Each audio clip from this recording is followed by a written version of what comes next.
Hello, this is Natasha, and I'm here with a story about Katie, who is an ordinary schoolgirl apart from one thing. She's a witch and can do magic tricks. And hello to Anya, aged 9, who's been waiting for this Katie story. Katie had been learning Latin at school for a year. When I say learning, that might not be quite the right word because, to tell you the truth, she had hardly learned any Latin. She knew that grumio est in horto meant grumio is in the garden, but what was the use of that to anyone nowadays?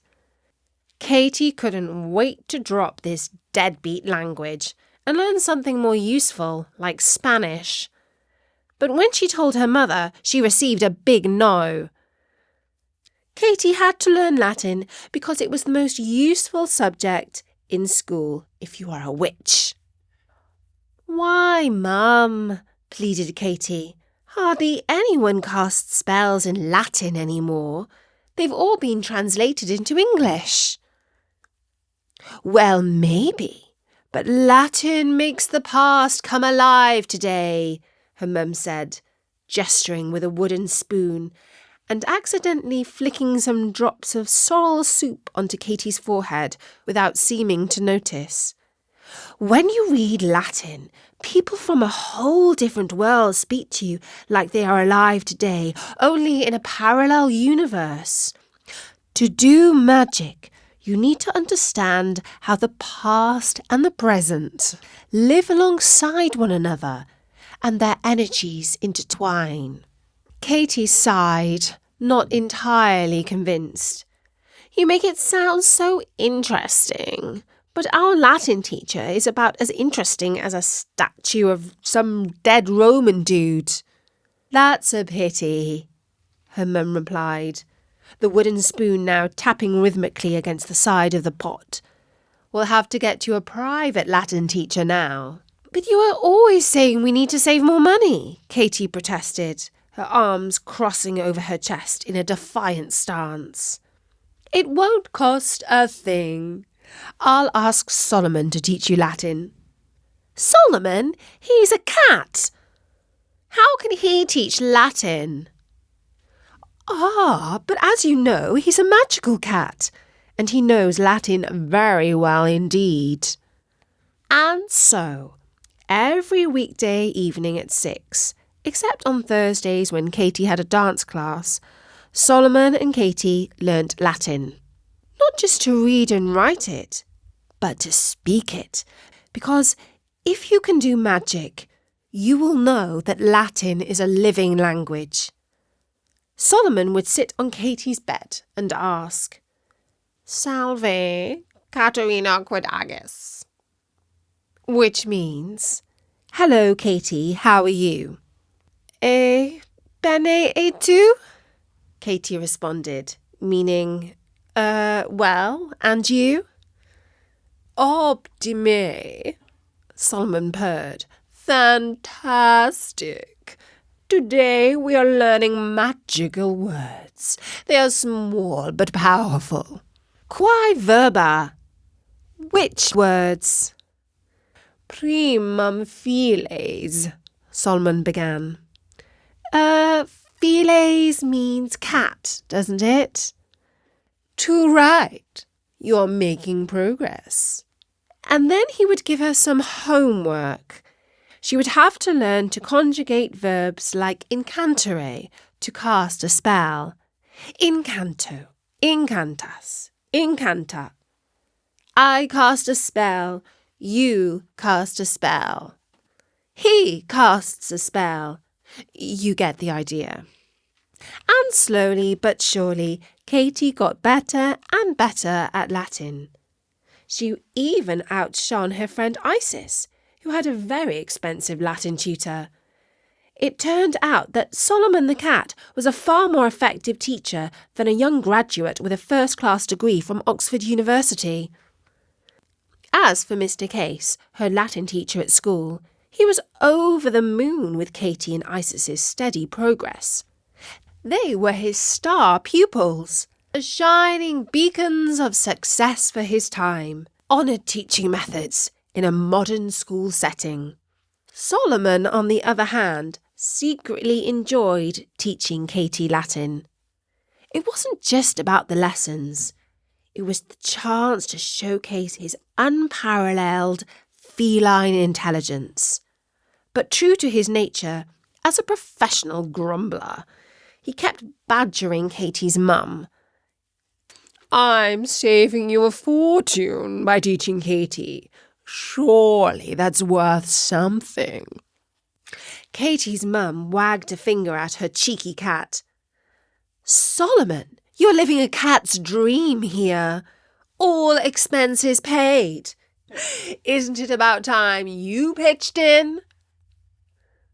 Solomon huffed, his whiskers twitching in indignation. "Most cats are revered as the majestic beings they are, lounging and being adored. Take that indulged feline next door. His day consists of stretching on a luxurious sheepskin rug and sauntering to the kitchen for gourmet lamb's liver. And what heroic deeds does he perform for such royal treatment? Meanwhile, my life consists of nothing but work, work, work." "Work? You call that work?" Katie's mum laughed. "The odd spell to keep the house clean and gathering herbs is hardly too much to ask. Just last week you had me scale the roof to clear the gutters. If that's not perilous, I don't know what is. For a cat of your talents, danger is but an adventure," she quipped. "Besides, you have 9 lives to spare." Solomon's eyes glinted with a catty annoyance. "You know, when the folks next door jet off on a holiday, their cat checks into the feline luxe retreat. It's a veritable spa for cats, where he's pampered to the point of absurdity." "Lucky him," said Katie's mum sarcastically. "You know we can't remotely afford luxury like that for ourselves, let alone for our cat." The conversation always ended the same way, muttering how he would just like to be paid a little something for all his time teaching Katie Latin. After all, human teachers get paid, don't they? Now, as it happened, the following term at school, Katie's human teacher took a sabbatical, which meant he had some time off from teaching while still getting paid. In addition to the long summer holidays when, well, the same thing. Getting paid for taking time off. So Katie's Latin class recruited a temporary replacement teacher for that term. He turned out to be an odd creature. His name was Mr. Felix, and he was quite a fancy dresser. He wore a black velvet smoking jacket, a flamboyant silk handkerchief in his breast pocket, skinny white trousers, and white pointed shoes. He had a long face, accentuated by a pointed beard, which he was in the habit of stroking thoughtfully.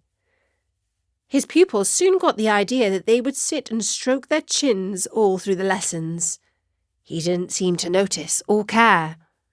But he did insist on the class learning their Latin grammar.